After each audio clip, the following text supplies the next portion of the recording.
Ruchim Abayim B'Shem Irgin Shir Torah Mostes Boston. We'd like to welcome everyone to tonight's shir. I'd like to give a big yeshikayach to the Wolf family for the sponsoring tonight's shir. Lili Nishmas Avim, Rabbi Zecharya Wallerstein, Rabbi Vigdor Vasholem, Yotzai Tzarei Dalet Ov. Rabbi Irgin Shir Torah relies on the support of the Tzibur to bring these Habatzis HaTorah programs to the community. Great expenses are involved. Sorry for the summer programs and for the other Habatzis Torah programs that Irgin Shir Torah has throughout the year. Ben Azmanim, Daily Shiurim, Sunday Shiurim, the Worldwide Shivavim Project, Shivas Cholamoyed, and so on. Irgin Shir Torah's annual dinner event is coming up in a few short weeks. You see the paperwork throughout the shul.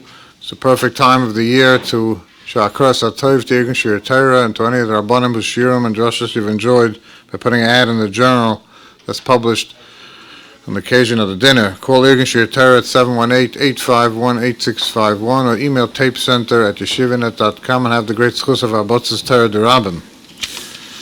Tonight we have the covered to have with us once again Rabbi Zecharya Wallerstein, Menachem Av, it was Divrei Cyrus, and don't forget to turn the page to my covenant to call Rabbi Wallerstein for tonight's drasha.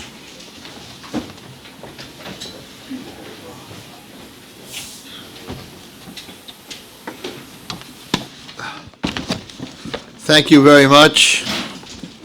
Another year. On the table is good. Thank you. Another year. We keep hoping that there won't be another Tisha. Well, there'll always be a Tisha B'Av because there'll always be that date. But Be'ezrat Hashem, it should be a Yontif. And we still have a couple of days before Tisha B'Av. So before I start tonight, I'd like to do a little advertising. There's a new sefer, a new book that Baruch Hashem I've had the schus to write with Rav Shimon Finkelman. We wrote it because we feel that in this generation it's so important at this point, and that is, it's called Honor Them, Revere Them, a lesson a day in Kibbut Av V'Eim. We feel that very much in yeshivas, at least when I went to yeshiva and as far as all the yeshivas that I know, we don't teach our children, we don't learn Hilchos Kibbut Av V'Eim, actually the halachas of Kibbut Av V'Eim. We talk about it, but we don't actually learn the halachas, and I think a lot of people, when this sefer comes out, Emetz Hashem, it will come out in Elul. It's already all done. We're just waiting now for our page dedications, but we're already all done. I think that a lot of us are going to be shocked that we really didn't know the halachas of Kibbut Av V'Eim. So whoever's interested in dedicating a page, I'm going to leave this paper on the table. Whoever's listening, whoever's watching, you can dedicate a page for Lili Nishmas, for anniversary, for whatever you want to dedicate it. And if you don't have anything on that day, if you dedicate a page in Kibbut Av V'Eim, then that day is a special day. So I'm going to leave this so you can look at it afterwards. You just have to send an email to info@Ornava or call. It's very simple. Ornava's number is OHRNAAV or 917-444-7555, extension 200. So this is a very important book, and we intend to get it into every, we're just discussing, should it be in 8th grade or should it be in 9th grade? Safer to learn. And Hilchos Kibbut Av V'Eim is definitely going to make it a lot easier for all the parents, we hope. Also on Tisha B'Av, we have a special Tisha B'Av schedule. I'm going to leave an example of this. I speak Tisha B'Av night in Ornava at 10:30, and then it's televised across the world. The next day from 11 to 12 I speak. After that, from 12 to 1 is Jackie Bitone. From 1:15 to 2 is Rabbi Freeman. From 2:15 to 3 is Charlie Harari. Chavetz Chaim after that. The Chavetz Chaim Foundation. Then Rav Label Lamb. Then the Chavetz Chaim Foundation again. Then Rav David Goldwasser. So whoever, you can't come to Ornava, I'm sorry guys, you're not invited. But online you can actually listen to it or watch it. So I pulled out one lesson, pretty randomly, from the Sefer today, that I would like to read to you from this lesson. So it's lesson 62, Honor and Mechila. Yeridea quotes, one is obligated to rise for his father. A father or mother may be meichel the honor due to them. Of course, one will also rise for his mother. This is brought down in the same halachas. The consensus among commentators is that one must rise to his full height. Not if your parent walks into the room, you just get up a little bit, like to show honor, but you have to actually get up and stand up straight. According to the Beis Yosef, whose psak is always followed by the Sephardic Jewry, one must rise every time a parent enters the room. However, Ashkenazic Jewry follows the opinion of the Ramah that one must rise once in the morning and once in the evening. I'm not going to ask the people here of how many of you get up when your parent walks into the room. But it seems to have been lost in the Ashkenazic community. It's interesting, the Magen Avram, it's not on this page, the Magen Avram says that Friday night, it's Beferish Magen Avram, that Friday night, before Kiddush, you should go and kiss your mother's hands. You should kiss your mother's hands. I don't think that's our minig really either that we do, but we're supposed to do that. And the reason that you're supposed to do it, because the mother who works so hard with the kids a whole week is sitting there, and the father gets to bench them. He wasn't home a whole week. He shows up. He's benching them. He's kissing them on their head. They're kissing him. And she's sitting there. She did all the work and garnished. So Magen Avram says that every person, daughter and son, has to go to his mother Friday night before Kiddush and kiss her hand. This is stuff that I feel that we don't know because it's just not done by most people. It is a common custom for parents to be moichel regarding their children's obligation to rise in their honor. In the Chol Shani, Rav Nissen Karelitz writes that to rise for parents is an important aspect of Kibbud Av V'Eim and should not be totally ignored. At the same time, he states that parents should not demand this of their children. Instead, they should learn with their children the halachas of Kibbud Av V'Eim so the children will realize on their own what they should be doing. He also suggests that yeshivas teach this halacha to their students from the age when they start learning Gemara, approximately 10 years old. Shmuel Kamenetsky read through our whole sefer. We have Baruch Hashem Haskama from him and other Gedalim, and he responded to this page as follows. When Shmuel Kamenetsky was asked regarding the halacha, he responded, "It is definitely a beautiful hanhaga for children to stand up for their parents when they enter a room. However, since the accepted practice is for parents to be moichel, it is very difficult to recommend that parents be mechanech their children to do so, as the children will not be able to fully appreciate the motivation behind this chinuch and may misunderstand it as a reflection, some selfish desire that the father wants you or mother wants you to get up when they walk in. My father, Zatzal Rav Yaakov, was not mechanech us to stand up for him, and his children did not stand up for him when he entered the room, and we were not mechanech our children to do that either. That said, Rav Shmuel Kamenetsky says, if a child wants to fulfill this halacha, tavoi oloi bracha. It is a beautiful thing. I do feel it would be a worthwhile for rabbeim and mechanchim to teach their talmidim about the halacha of standing up for parents. This can have a positive impact on the children and can be conveyed without the concerns we have mentioned. Rav Yosef Weiner related, one of my daughters expressed a desire to stand up for me when I enter the room. I told her the common custom is to be moichel, but she will get a mitzvah if she does it. I added that a benefit of standing up for one's parents on a daily basis is that it automatically makes the child more focused on Kibbud Av V'Eim. My daughter was respectful and helpful before she began rising in our honor, but I have seen that since she began this practice, her Kibbud Av V'Eim has gotten even better. I deal with a lot of children that are struggling with Kibbud Av V'Eim in a very big way. I can't imagine that they would be struggling. Is that my phone? That's like an alert. Could be it's my phone. Right. No, my phone is not. My phone's not making noise because it's quiet. But it's an Amber Alert. Okay, Amber Alert, Wallerstein speaking, they're giving an Amber Alert, which I do. So, Lemaisa, I can tell you as a mechanic for close to 42 years that if your children get up for you and you walk into a room, they're definitely going to have better Kibbud Av V'Eim. I dealt this past few days, I don't want to say exactly what day because the person might be listening. I have never in my life ever witnessed chutzpah of a girl to her parents in the way that I witnessed. I never saw anything like it, and I've seen a lot. It is so out of control. I told her, you're a terrorist. You're a terrorist. You're like, if you don't give me what I want, I'm walking out. I'm leaving. I'm a young kid.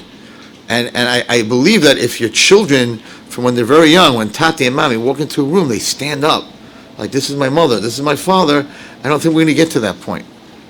But anyway, there are 360 lessons in there, and I think that it's going to, Mitzvah Hashem, be a game changer for Klal Yisrael. Mitzvah Hashem. Okay, so the subject tonight is turn the page. So let me explain to you what this is all about.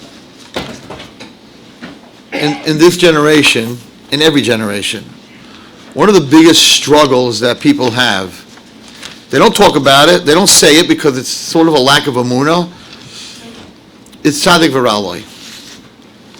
Girls come to me all the time, they're older, they're in their 40s, they're in their late 30s, like Rabbi Wallerstein, I don't understand Hashem's ways.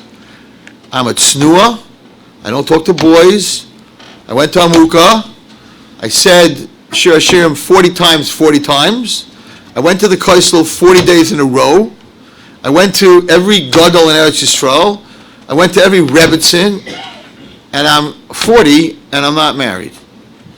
And my friend, when I was younger, who talked to boys, who was not a tznuah, her children are married. She has children and they're married. I don't understand what Hashem wants from me. Many times, and we're going to see this in the Torah, Tzadik V'Raloi, Moshe Rabbeinu had a problem with it. David HaMelech had a problem with it. Kodesh Baruch Hu said, for you to understand Gilgulim, Tikkunim, and everything else, I have to start from the beginning of the world. As we know, with the Aseret Rugei Malchus, I have to take apart the whole suit and then show you the whole suit, and I'm not going to destroy the world to answer your question. But it is a question that we have, that we get stuck in our trauma, in our pain, in the things that we're going through, and we really don't think we deserve it. And we really don't think we deserve it. And we did everything we're supposed to. And we followed the letter of the law. And I don't know what's going on over here. Parents that are the most beautiful parents, that give the best chinuch to their kids, and their kids are off the derech. Parents who don't get along with each other, who are totally dysfunctional, the father's never coming home, and the kids are gadol hadar. How does this happen? So inside, some of us have this question. And most of us don't ask it, because how could you ask a question on Kodesh Baruch Hu? We need to understand that it doesn't work that way. So I want to start tonight with Avraham Avinu. Avraham Avinu found Hashem on his own. Hashem didn't come to him in a dream. Hashem didn't come to him in a bush. He was logical. He saw his father selling Avodah Zarah. He saw the Avodah Zarah had no life. The Avodah Zarah could do nothing. He went outside. He said, the sun, you can't look at the sun, it must be God.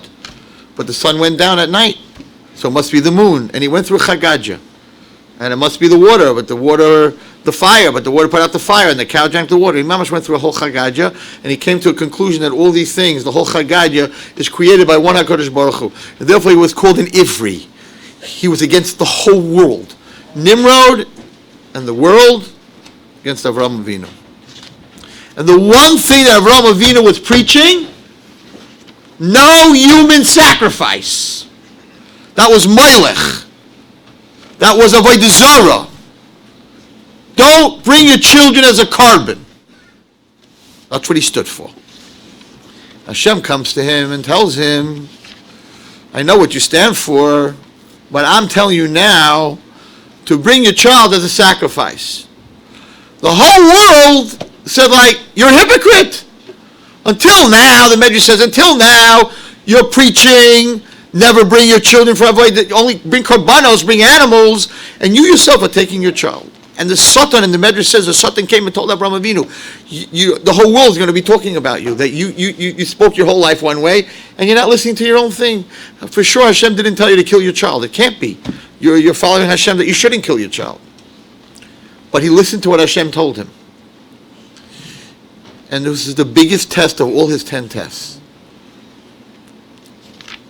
Vayikra elav malach Hashem min hashamayim, vayayma Avram, vayayma hineni, vayayma al tishlach yodchel hana, don't you touch him. Al tasla mu'uma, don't you even give him a scratch. Why? Because you passed your nisayon. You passed your test. I know now that you fear me. There's no reason to kill him. That's not what this was about. You're right. You don't bring human sacrifice. You're right. I don't want a human sacrifice. It was a test. Neurodik, everybody. He passed his test. He didn't put his phone on by davening. It was his test. He passed his test. So, time for reward. Now, it's called Akedas Yitzchak. Not called Akedas Avraham. It's not called Shechita Shel Yitzchak. No, it's called Akedas Yitzchak. Why? Because bigger than what Avraham did. So Avraham was told by Hashem to kill his child. But Yitzchak wasn't told to die for Hashem. So it was a nevuah on Avraham. Yitzchak could have said, listen, that's your nevuah. But Hashem didn't tell me to die. I'm not going. I'm not going. I don't have a nevuah that I should give up my life. No. Yitzchak said the opposite. Yitzchak said, not only put me on the Mizbeach, but tie me down, because if I move and there's a mum, then you will never get a chance to pass this test, because I'm the child that Hashem wants, and if there's a mum, then we messed up the whole Akedah and we're done. You won't be able to do anything. So tie me down. So the Akedah of Yitzchak is what we say on Yom Kippur. The Akedah, it's called the Akedah of Yitzchak, was much bigger than Avraham. Avraham, Hashem came to him. Okay, so Hashem told him what to do. No, Hashem didn't come to Yitzchak and say, give up your life. Not only did he give up his life, but he said, tie me down. So Avraham passed. He leaves the mountain. He comes home. And Sarah Imenu died. That's his reward. He's coming home now. He passed his test. Hashem said, no more tests. He's going to go home with his wife and live out the rest of his life happily. No. Your reward is that your wife saw the Akedah or heard about the Akedah, and because of that, because of your nisayon, because of what you passed, your wife died. Not only that, it says, Lispoid L'soro Ulib Chaysa with a small chav, because he knew that everyone's going to say, oh, he's going to do tshuva. You can do tshuva on a mitzvah. People don't know that. You can do tshuva on a Avera. You do an Avera, you feel bad for it, the Avera goes away. Let's say you decide you're going to go to shul. Today I'm going for Minyan. I usually don't go for Minyan. I'm going for Minyan, and you get a speeding ticket. And you're like, I wish I never went to Minyan. You don't get the credit for Minyan. You can do tshuva on a mitzvah. You can give a guy tzedakah, and then there's something about him you don't like, and you're like, I wish I didn't give him anything. Then you didn't give him anything. The same power of tshuva on a mitzvah, there's tshuva on a Avera, there's tshuva on a mitzvah. He wanted to show the world that he's not doing tshuva on the mitzvah. So if he would have stood there and cried like crazy, they would have said, you have remorse that you did Akedas Yitzchak. Look, you killed your wife.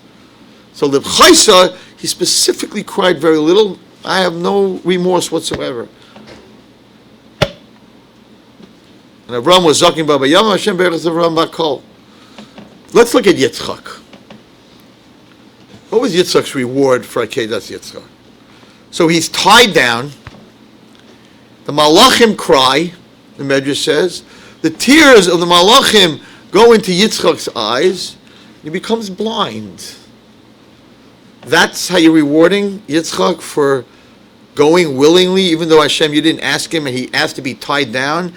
So he's tied down, he can't move, and therefore he comes off the Mizbeach blind. He should have gotten wings of an angel. He comes off blind. You can't get stuck there. You have to turn the page. You turn the page, a couple of pashas later, you realize that Yitzchak had to be blind. Whether it was from the tears or whether it was from the smoke of Avodah Zarah, he had to be blind, because had he not been blind, there's no way that Yaakov could have stole the Bechorah, because no matter what he got dressed or what he did, he would have seen that he was Yaakov. So Yitzchak had to be blind in order for us, Klal Yisrael, and Yaakov Avinu to get the bracha. But you have to turn the page. If you get stuck on that he's blind, you're like, Zu Torah, Zu Zechira? I don't understand what's going on over here. But it's much deeper. I think I once said this. I don't know if I said it here or if I said it in Rabbi Reisman's shul. There's an amazing chidah with the Rav Chaim Vital. And he says the following. He says that Yitzchak was born with a neshama, the nukva. He had a female neshama. What that means is a female neshama is a female, nekeva is din. He had a neshama of din. And if the husband and the wife both have a neshama the nukfa, or a neshama de zuchra, a male, or both of them have the same, you cannot have children. Then there's no neshama that can come down, you cannot have children. Yitzchak was born with a neshama de nukfa. The Satan came and told Yitzchak, it must be that your father heard wrong. Because Hashem said that from you is going to come his nation, and if you're going to be shechted, there's no nation coming from you. But it was the opposite. Says the Chidah and Rav Chaim Vital, that when Avraham Avinu took the knife, he actually shechted one of the simonim of Yitzchak. Parcha neshama, his neshama, the Chidah says, left his body. Where did it go? So, the neshama, the nukva, went into Rivka. Rivka was born at the time of the Akedah. 3 years later is when she met him. She got that, no, listen to this, she got that neshama. The neshama that Yitzchak had, the nukva, was a gilgul of Chava, was shared with Sarah Imenu, and he was taken, it's beautiful, beautiful Dvar, because he was taken, he had one simon cut, and he was dying. The Malachim came and took him to Gan Eden.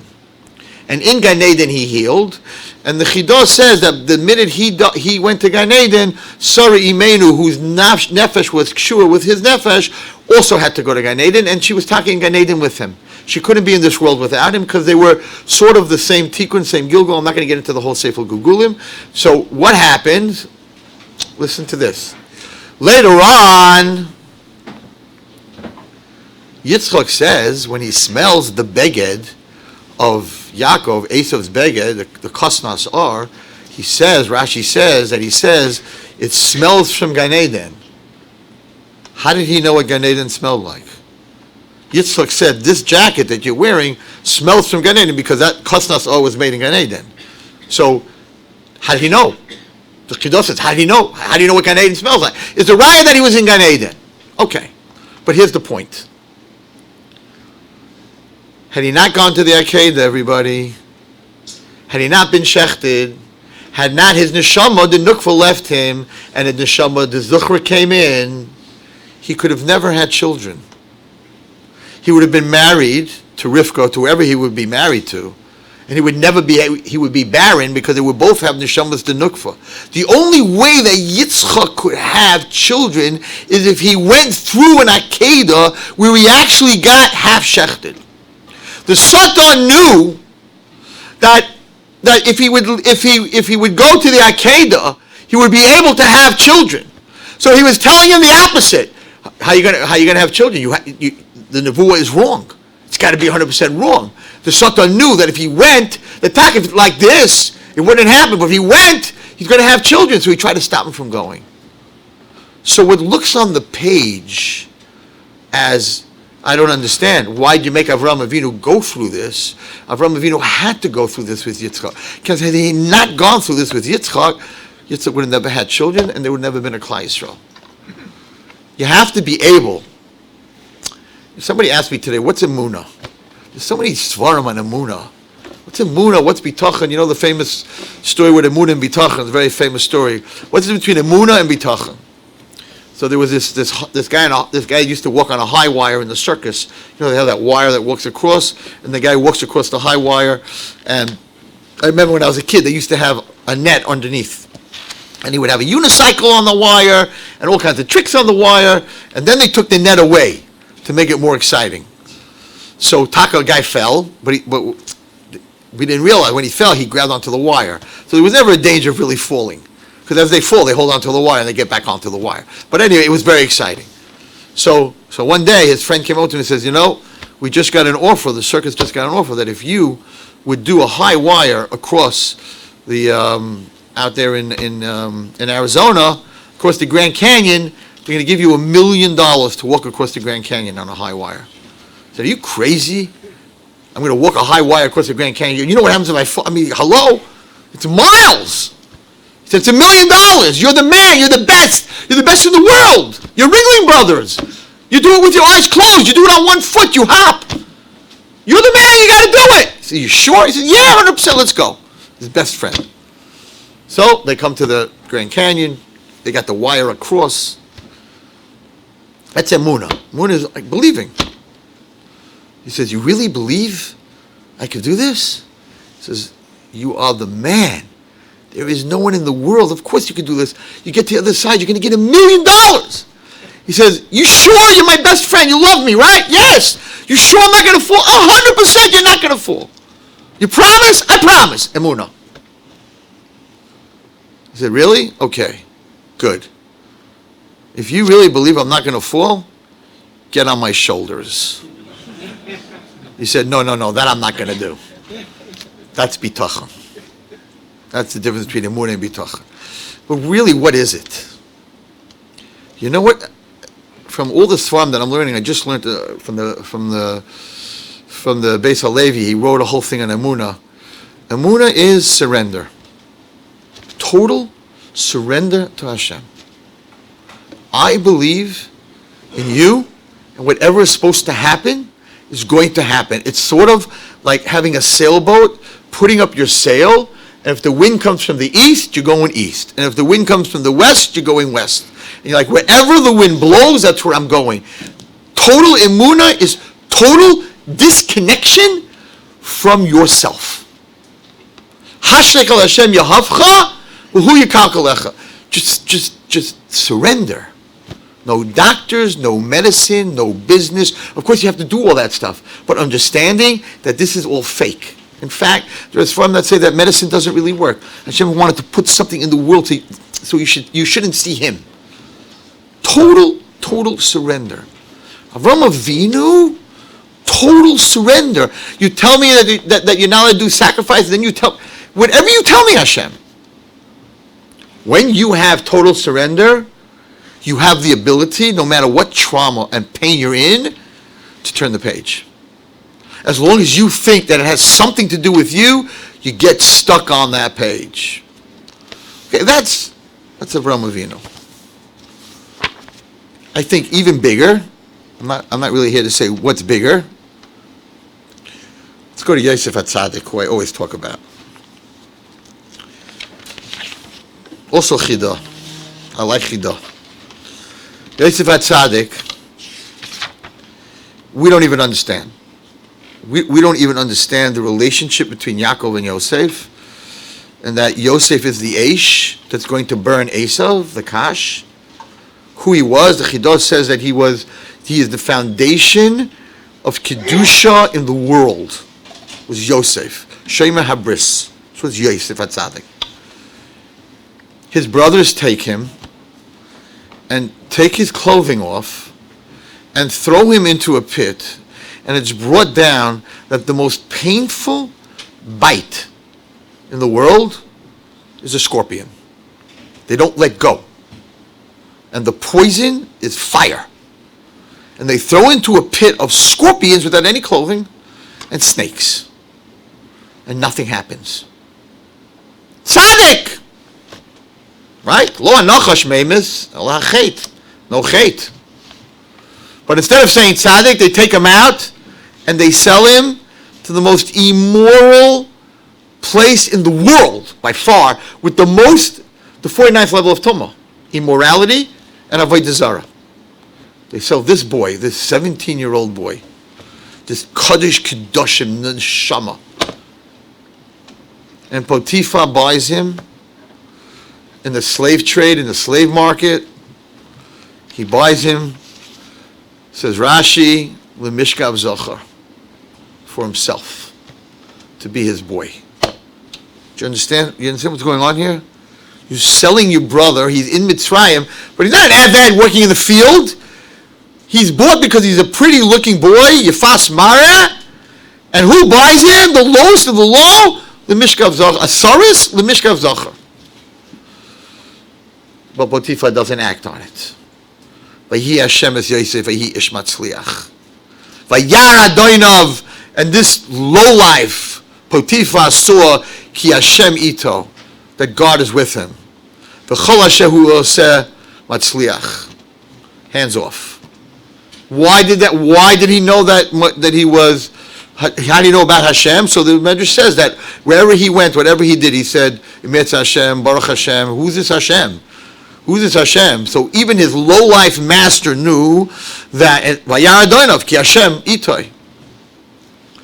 So Kiddush Hashem, no ridiculous Kiddush Hashem. Okay, this guy's not bothering him. Shows up the worst of the worst, the lowest of the low. The Chidah says she was mamash created by the Satan, the most beautiful woman in the whole world. It's the whole thing, the Nachash with Chava, it's a whole story over here. But anyway, the bottom line is, if he could get Yosef to sin with Eshes Potiphar, the world will be destroyed. This the Chidah says, because once the foundation of the world, the Kedusha and the Tahara, which is Yosef, would sin, would crack the world in half, the world, finished. So the Satan did everything he could that Yosef should fall into the hands of the Eshes Potiphar in this world, and as he says, and in the next world. Yosef, Yoim. Imagine every single day in a Sayan, every single day, being seduced by this woman. And he didn't listen to her. Lishkav etzlo liyos ima, to be with her in this world and in the next world. Ein ish b'mayis, it's set up. The situation is set up to fall. But Yavai habayis elatzas malachtoi v'ein ish me'anshei habayis shem b'bayis. There's nobody there, but tifsheu b'vigdoi, she grabs onto his clothing. Shichcha imi, she says. Vayazai bigdei b'yoda vayanos vayetzei hachutza. He left his chitzonius in her hands, and he ran for his life. You have to sit and think about this a little bit. It's not something we can do so fast. You have to think about the whole setup. Sold, Mitzrayim, Potiphar, his wife. Nobody will ever know. She made it okay. There's a whole medrash on that. She said, you can see in the stars that big tzaddikim are going to come from us. That was Ephraim and Menashe. She said, I'm not married. I'm not an Eshes Ish. Because of what Rashi says, that he was Mishkav Zachar, so he didn't consummate the marriage according to Goyim, according to us with Goyim. So she wasn't a married woman. And she said, as far as being a Jew, you see that the big tzaddikim are coming from us. It's what Hashem wants. She mamish came up with everything, and he ran away. So in my picture of this story, if I was telling this to my girls in seminary, I would say, and so what happened, Rabbi Wallerstein? Every single day, Yitzchak, he beat it every single day, and he ran away. So how did Hashem reward him? An eagle came. He got on the eagle. It flew to Eretz Yisrael, dropped him off by Yaakov, and they lived happily ever after. That's the way it should end, but that's not how it ended. What was his reward for fighting off this woman and passing his nisayon? Dungeon! Mitzrayim's dungeon! The lowest, worst place in Mitzrayim. Zu Torah v'zu Schera? You could get stuck on this page. That's how you reward someone who fought off everything, who had every reason to go off the derech, every reason after what his brothers did to him. And instead, he wins this fight, and you punish him, Hashem? You put him in a dungeon? If you get stuck at that page, it looks like Hashem is very unfair. But go a little bit further. Yosef came to them, different shir about asking why. He saw them, and he saw that they were brewing, they were depressed, something was bothering them. Yishal, he asked them, why do you look so depressed today? I asked my girls in seminary, I said, what does it take to save the world? President of the United States, Gadol Hadar, Shas, Rabbeinu Tam's Tefillin, what does it take to save the world? Got to be a gadol. What saved the world? Yosef HaTzadik asked two low-life Egyptian, meaningless people who had nothing to do with him when he was suffering, why do you look depressed? Once he asked him the question, they told him about the dreams, then the Saramashkim knew that he could, and the whole saving of the world was because he asked two Goyim, why do you look so depressed? We don't understand, we don't realize how we're being watched in this world and how much we can do. A woman told me today after my shir today that she knows for a fact, it's a true story, with her neighbor, that the mailman once came to her neighbor and said, do you have a sister by this and this last name that lives 6 blocks from here on Avenue J? And she said to the mailman, how do you know that's my sister? He said, you two are the only ones that ever ask me if you can bring me a coffee or a drink when I'm at the door. You must be brought up by the same people. You must be sisters. We don't realize, you see someone in shul and his head is down, or he looks like there's something wrong, even if he's not going to tell you what's wrong, just to be asked what's bothering you makes a person feel that they belong. And he may tell you, I need a job. Who knows what he's going to tell you? I don't know what he's going to tell you. And I spoke about it this morning, that this is something we need to do. It's called ahavas chinam. It's asking for no reason. I don't want anything from you. It's caring about other people. I want to ask a question to everyone in the shul. Show me a raise of hands. When someone comes to your shul and they bang on the table, and it happens by Rabbi Frankel every morning when I'm there, and he's like, I'm here for tzedakah. I have a son with cancer. I have a wife with cancer. How many people in this room asked that person, after you gave him the $1, could you give me their name? I want to daven for them. Raise your hands. Why not? You think the $1 is going to make the difference? How come you didn't ask him for the name of the kid that he's collecting for?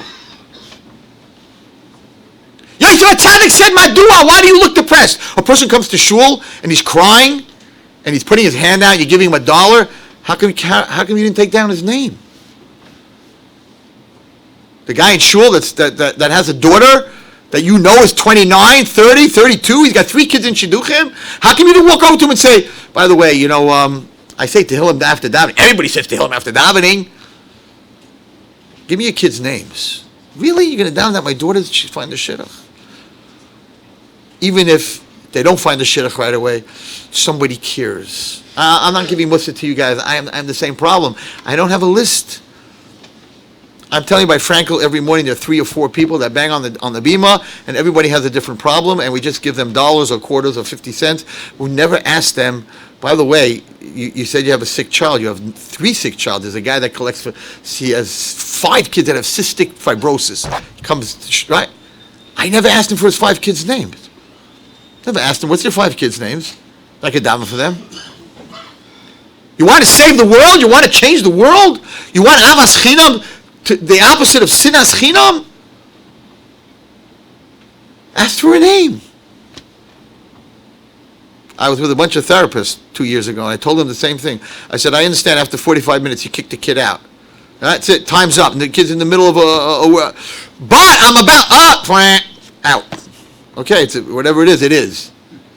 I said to them all, same thing like in this room, I said, how many of you have the kids that you're seeing, and you're seeing them because they have a problem, you're taking the money because they have a problem, how many of you know their names and their mother's names?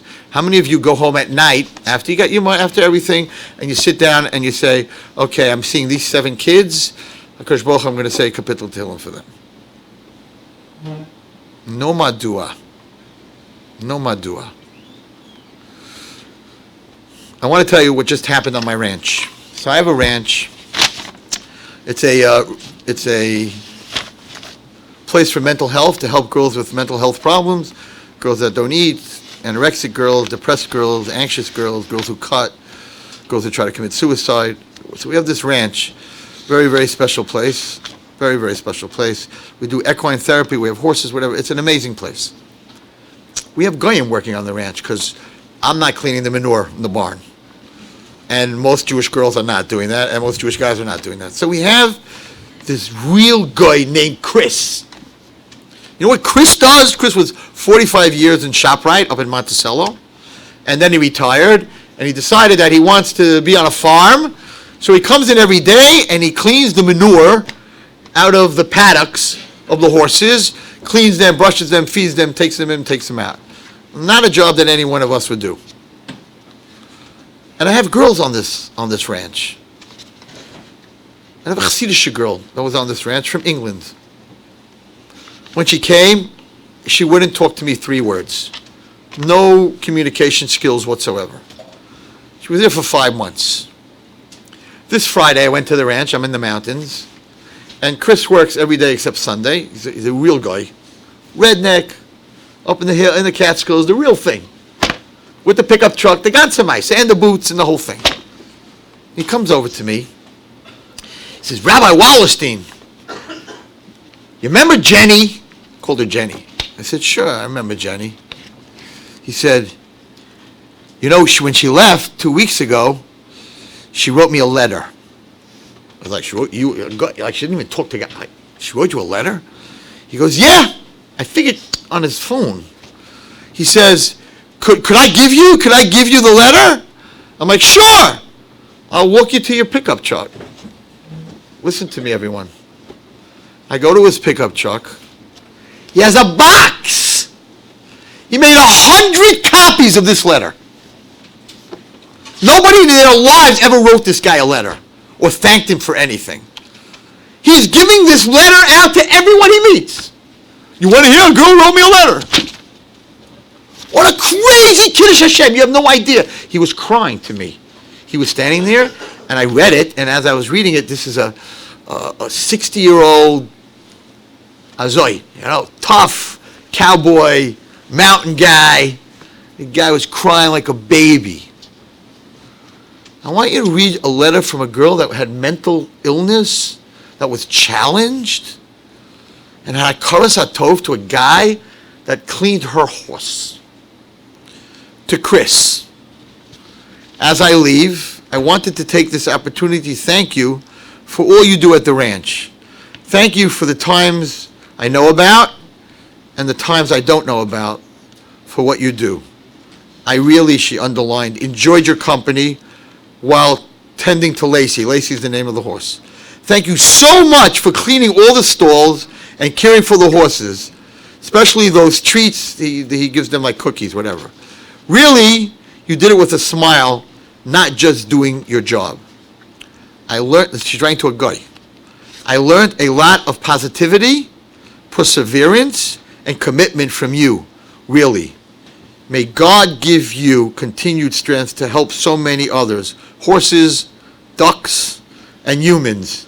And may you have lots and lots of joy. Love, which I can't believe she wrote, love, Jenny. This man's life is changed forever. He's running around in a pickup truck with 100 copies of this letter. We don't understand what it means to ask someone madua or to thank somebody. It's called avas chinam. It's for no reason. She wrote this letter. She left. She went back to England. He's not going to do anything for her. She wrote this letter because she saw someone that took care of her horse. Alachas kama v'kama, the people, our parents, our friends, our family, the people in shul, the Rav. How many times do people walk over to the Rav and say, I just want to thank you. I know it's very hard to be a Rav. You can't make everyone happy, and people walk out when you give your share, and people talk, and it annoys you, but it doesn't matter. You're still our Rav, and you're still there for us, and you still care about us. You think a Rav doesn't need it? You think a person doesn't need a compliment and a thank you? Yeah, it's avas chinam. There's no reason for it. The same thing as sinas chinam. Why do you hate someone? For no reason. They have something you don't have. You're not supposed to have what they have. Why do you hate them? Or sometimes people say, like, I don't like him. I'm like, why don't you like him? I don't know. He makes me nauseous. He makes me nauseous. Every time I look at him, it makes me nauseous. Why? Did he hurt you? Did he steal from you? Did he do something to you? Did he take your driveway? Did he block your driveway? Now I understand why you hate him, but no, I just don't like him. He echoes me. I love that word. He just echoes me. That's why we don't have a Beis Hamikdash, everybody. Because people echo you for no reason. I'm not talking to you. You listening into me talk to myself. People echo you. Why? I just don't like him. Usually because he's like you. That's why you don't like him. It's usually the reason psychologically you don't like someone, because they remind you of yourself. It's Yosef Atzadik. But listen to what happens. So he's lost. He's in a dungeon with a bunch of lowlifes. Can imagine they're lowlifes, and if they ended up in the dungeon, how lowlife they are. And he's in this dungeon, and he's asking these two Arabs. He's got his own problems. He's lost. His brothers will never find him, right? They accused him of terrible Aveira, so he's in big trouble. He's stuck. He's not getting out. Potiphar's wife, he accosted, forget it. You're done.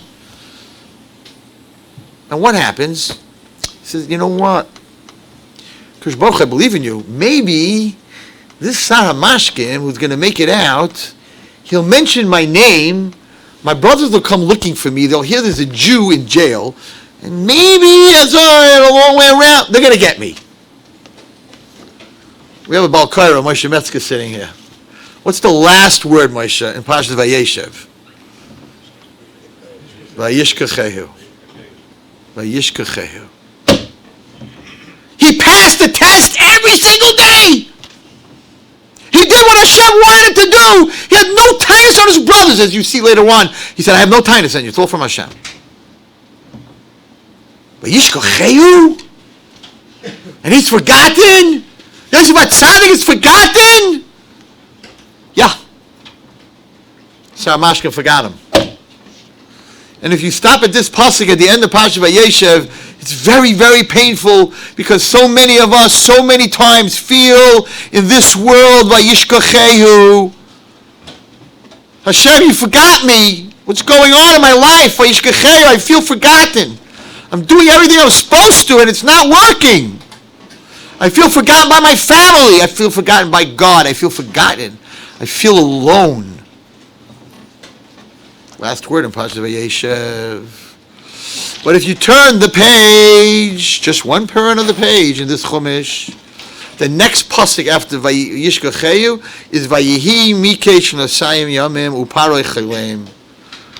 And turn the page again, and this Yosef, who was forgotten in the worst place in the world, Vayomer Paro Yosef, Vayosa Paro's Tabata, Vayitenois Al Yad Yosef, Vayilbosh. And what does he say to him? He says, Ata Tia Basi, you are second to the king, and the only difference between me and you is the kisei, is the throne. From the lowest place in the world, from being forgotten, to the second to the king of Egypt, the king of the world, and he saves the whole world. You just have to hold on until the page turns. I don't have time. There's a few more like this, but maybe I'll have time to come back to Moshe Rabbeinu, but I want to go somewhere amazing. I want to go to Rus. It's interesting, Shavuos before Tisha B'Av. But let's go to Rus for a minute. Amazing, amazing. This really, when I taught this in school, maybe even hit more, because they're girls, maybe it hit more even than Yosef HaTzadik. Let's start off with Megillas Rus. First three psukim.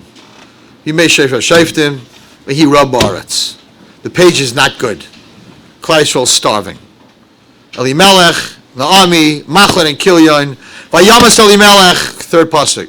Elimelech dies, and she's left with her two kids. Vayamusu Gam Shnehem, and they die. Machlon and Kilyon. The beginning of Rus is tragedy.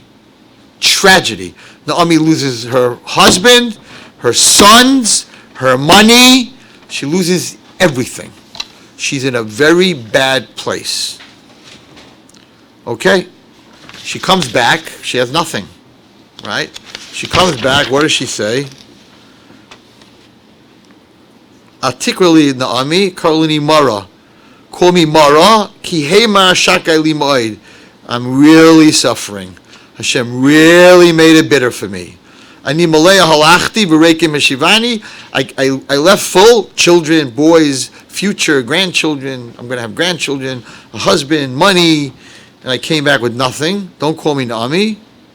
I deserve it for letting my husband go where he went. Whatever, call me Mara. So at this point, she had kares.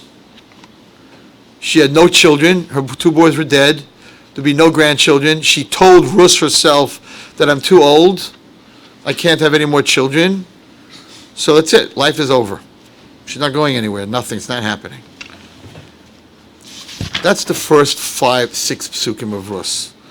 The last pasuk of Rus, V'oived haylid as Yishai, what's the last 4 words?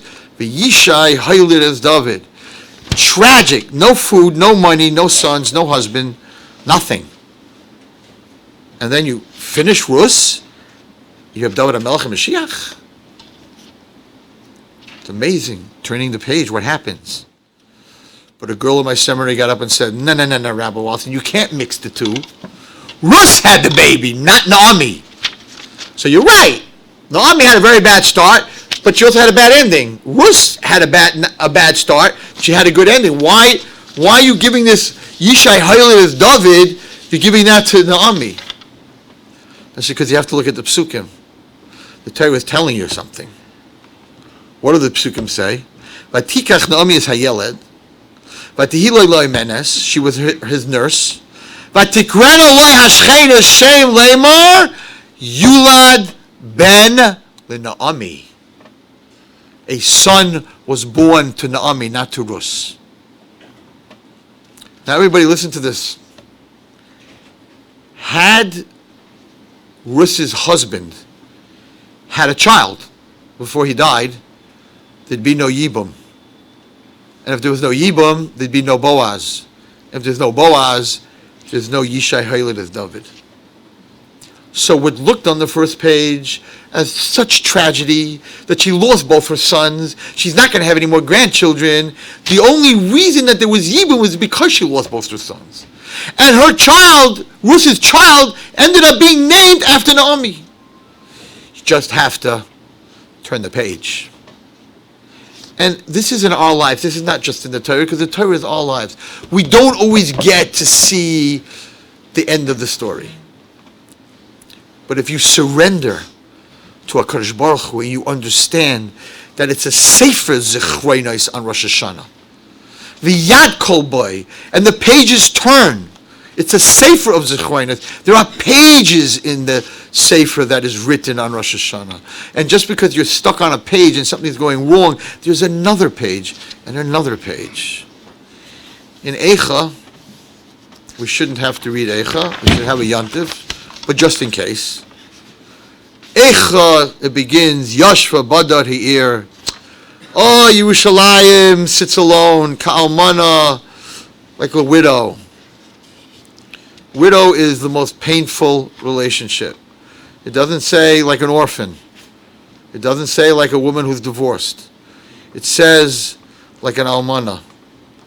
Because an almana, a husband and a wife, shouldn't happen, chas v'shalom, but a husband and a wife, if one of them dies, so there's shleishim. If someone chas v'shalom loses a child, chas v'shalom, there's shleishim. If someone loses a parent, there's a year. Why? Why isn't there a year for all of them, or shleishim for all of them? So Chazal says that if someone loses a child, they don't need to be reminded over the year that they lost a child. It's something that never goes away. A person who loses a spouse goes to bed every night in a room that's empty. They look across, the bed's empty.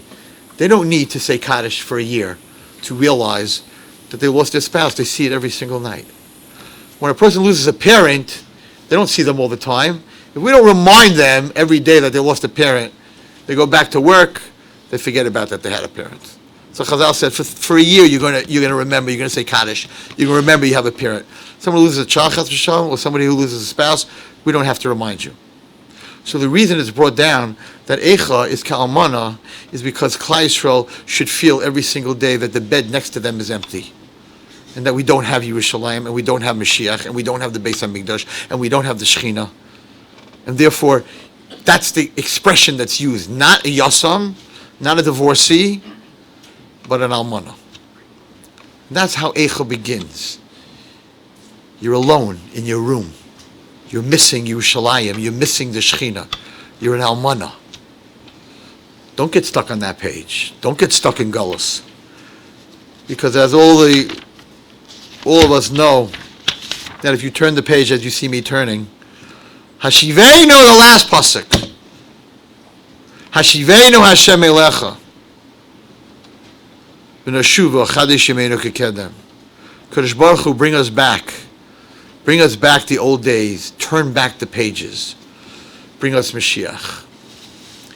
We in Gullus are going through such a hard time.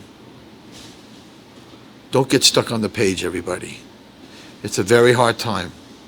It seems like Vayishkachehu. It seems like that last word in Pashas Vayeshev. Turn the page. There will be a miketz. There will be an end to this Gullus. We will sit by the king like Yosef HaTzadik did. We will make a Kiddush Hashem for the rest of the world. Don't get stuck on the page of Gullus. Daven to Hashem. Do Avas Chinam. Somebody told me, I don't know if the story is true or not. I can't tell you if the story is true or not. But someone told me today that Shlomo Carlebach, Shlomo Carlebach passed away, he had a heart attack on a plane. I think he was going to Toronto or coming back from Toronto, whatever it is. And then a man came to the Shiva. He was sitting Shiva, I guess his daughters. And they didn't know who he was. And he said, you don't even know who I am, but I'm going to tell you why I'm here. This person who told me today said, there's Adis on this, and this is a true story. I don't know, I wasn't there. So Shlomo Carlebach used to take numbers of people, like he would go to a restaurant, he says, give me your number, I'll call you one day, I'll give you chizik, whatever it is. He used to take numbers of people. So he was in the airport, and he was there early, and in those days there were quarters at the telephones, and he had met some man in a restaurant, whatever it was, and he had a whole list of papers. He did have a whole list of papers that had phone numbers on it. So he called this guy up, Nachman, it's Shleimelah. My holy brother, how are you today? He says, why are you calling me? He says, remember we were in the restaurant together? He says, yeah, you're Shlomo Carlebach. He says, yeah. He says, you're my holy brother. I just want to know if you're good, if you're okay. He says, yeah, I'm okay, I'm fine. Thank you so much for calling. He got on the plane, he died on that flight or on the flight coming home. So why did this guy come to Menachem Av? So he told the daughters, this is what I was told, I want you to know that when your father called me, I had a noose around my neck. I was about to kick the chair off. And this angel calls me for no reason, and I realized it's not my time to go. He says, that's why I'm coming here tonight. That was the last phone call, supposedly, that he made. I was told this today from someone who said, Mamash Edis, you don't know when you say hello to someone, or how are you, where that person's at. So when the guy comes collecting tomorrow, asking for the name of his wife or his kid, whoever's sick, whoever needs shidduchim, find out the name. Maybe go to a restaurant that you know, give them $100, and tell them every once in a while I'm going to send someone in here. I'll write a little card to you, a little note, because all these collectors, they don't have a place to eat, whatever it is, and get a little pay. Go there, go to Garden of Eden, wherever it is, go wherever you want. Here's $20. Just show people that you care about them. Ask the question. Last night, a bunch of boys asked me, I was going to speak in Woodburn in a camp, and a bunch of guys asked me for a ride. And they got into the car. I said, guys, you have money? They were like, they didn't look like they were. I said, you have money? You want to get some pizza or something? You guys are hungry? Whatever. No, right, Wallerstein, you know who you are. Yeah, we just ate. So you sure? So one kid said, no one ever asked us. We hitched a lot the whole summer. Nobody asked us if we're hungry. Nobody asked us, do we have a place for Shabbos? Even if they don't need the place. Just that you ask me means I exist. You don't know, everyone in this room, how many people feel they're invisible. They don't exist. They come from Eretz Yisrael. They come in collecting. We don't even ask them who they are, what they are. When was the last time someone benched Goimel in Shul, and you asked them, did you come back, you just got back from Eretz Yisrael, or did you have an accident? Did something happen? Bench Goimel, next one, bench Goimel, next one, bench. Do you have a place to eat tonight? Do you have a place for Shabbos? He bench Goimel, he's a stranger, right? Why did you bench Goimel? What's going on? We know Maduas, we don't ask Madua, we just woo, everything goes right by. This is what we need to fix. We need to have Avas Chinam for no reason. The ladies that sit outside Landau's, I've asked them many times, you want a coffee? Right, because I'm into this now, since I'm giving myself Musar. Right, you know how many times I say yes? A lot of times they say yes, especially early in the morning. Oh, that would be so nice. There's a person there. I know there's a cup, and I always say this, there's a cup and we put quarters in the cup. Remember, everyone, that the cup's connected to a hand, and the hand's connected to a person. So don't pay so much attention to the cup and your quarter. Pay attention to the person who's holding the cup. And if we do that, guaranteed, Hashivenu Hashem Elecha V'Neshuva, Chadesh Yemenu Kekedem. Thank you.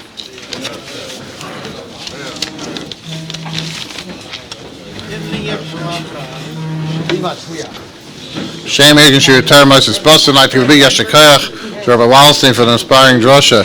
Rabbi say you've seen these around the shul, the nice pictures of the Rabbanim, Rosh Yeshivas. We'll be speaking at the dinner, please. Excuse me. Thank you. Please don't forget, though, to turn the page. As Rabbi Wallerstein said, on the other side, you'll see the dedication opportunities and the sponsorship opportunities for Shiurim and for the dinner to help Yitzchak Shir Torah with our Batas Torah throughout the year worldwide. To have this great schus called Yitzchak Shir Torah at 718-851-8651 or email tapecenter@yeshivanet.com. We'd like to be Yeshakar to the Wolf family for sponsoring tonight's Shilu Nishmas Aviyam, Rabbi Zelig, Ber Avigdor, Alav Shalom, Ziyartzah tonight, all of them. Shikach to everyone for coming. CDs of tonight's show will be available shortly. Reb Chananya ben Akashim, Ratzak Elish Baruch Hu L'Zakes, Es Yisrael Avikir Hibelim Torah Mitzvah Shanema, Adonai Chofes Aman Tzidka Yagdol Torah V'Yader. Amen.